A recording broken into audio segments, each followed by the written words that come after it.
Welcome again, this is Tasfu.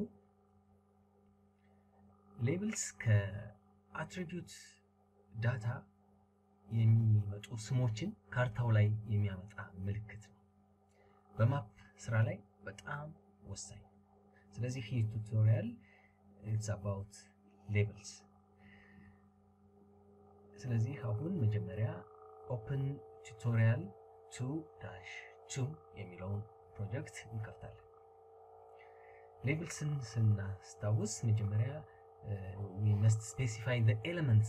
There are elements of labels like font አለ, font size, font color, የፎንቱ placement እና visibility rangeዎች እነዚህ ሁሉ የፎንት ኤሌመንቶች ናቸው ልናስተካክላቸው የሚገቡ። እና አሁን ቱቶሪያል 2-2 ስንከፍተው እዚህ ላይ the map shows the countries in African continent. ስለዚህ it is a special data which shows the 54 African countries እና ደግሞ attribute data አለ, total population, names, codes የተለያዩ ዳታዎችን ይዟል ይሄ ማፕ። መጀመሪያ change label properties የሚለውን እናያለን። in the contents pane Africa countries የሚለውን ክሊክ ስናደርግ እዚህ ላይ feature layer contextual tab ይመጣል። እዚህ ጋር እንደምናየው this tab appears on the ribbon። ስለዚህ with the tabs appearance ሚላለ, labeling ሚላለ, data they are highlighted። ስለዚህ on the labels tab in the label class group and in the label features in this class በሚለው ስር click field name ይሄንን ከዛ field name ውስጥ ካሉት ውስጥ name የሚለውን ሴሌክት እናደርጋለን። ሌብሎቹን ታዲያ ከዚህ ፊልድ ውስጥ ነው የሚያወጣቸው። but first we need to check this tab first. For the labels to appear it must be checked. ስለዚህ እሱን ቼክ እናደርጋለን። to do that in the layers group click ይሄንን ነው label የሚለውን ነው ክሊክ እናደርገው። wait for the labels to appear, and when they appear the labels will get their defaults and they should be customized to better suit the purpose of the map. ስለዚህ መጀመሪያ ሌብሎቹ ሲመጡ ዲፎልቱ እንደምንመለከተው ችምችም ብሎ እናገኘዋለን። ስለዚህ ትንሽ ማስተካከል ይጠይቅብናል፣ እሱ እናደርጋለን። ያንን ለማድረግ ደግሞ to do that we'll use these buttons in this group። ስለዚህ to make this change በዚህ ቴክስት ሲምቦል ግሩፕ ውስጥ የተለያዩ ፕሮፐርቲዎቹን መቀየር እንችላለን። ለምሳሌ ቴክስት ሲምቦል ፎንት ሳይዙን መቀየር እንችላለን። አሁን ካለው ከ10 we can choose 8 እሱን እንመርጠው። ፎንት ታይፑንም መቀየር እንችላለን። አሁን ያለው ታሆማ ነው። let's leave it as it is።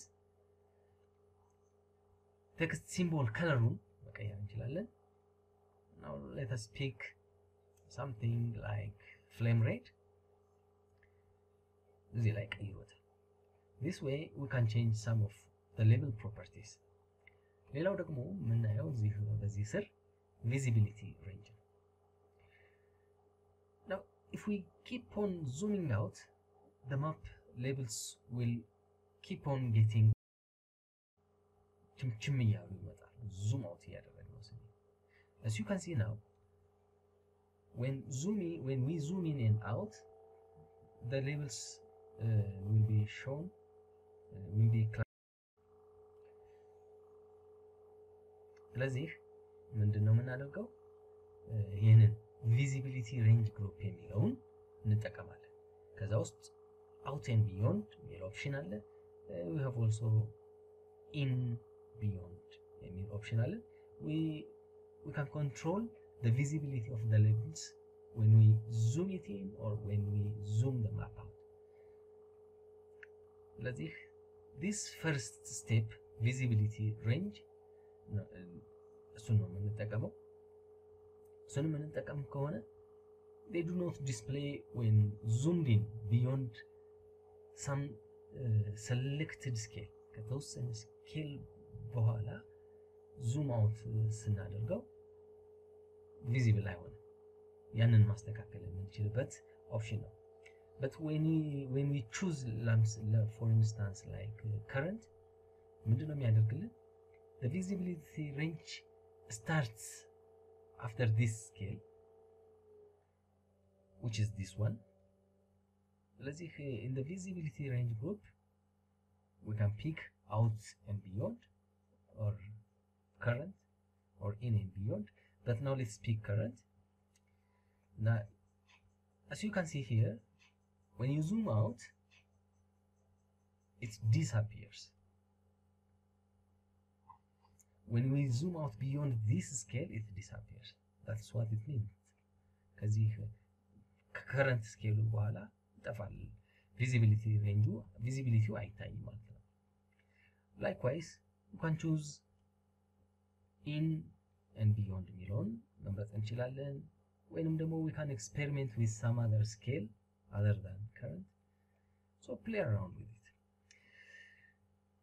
ሌላው ደግሞ use other labeling features like ለምሳሌ ያንን ለመጠቀም the contents pane right click እናደርግና አፍሪካ የሚለውን labeling properties ክሊክ እናደርጋለን።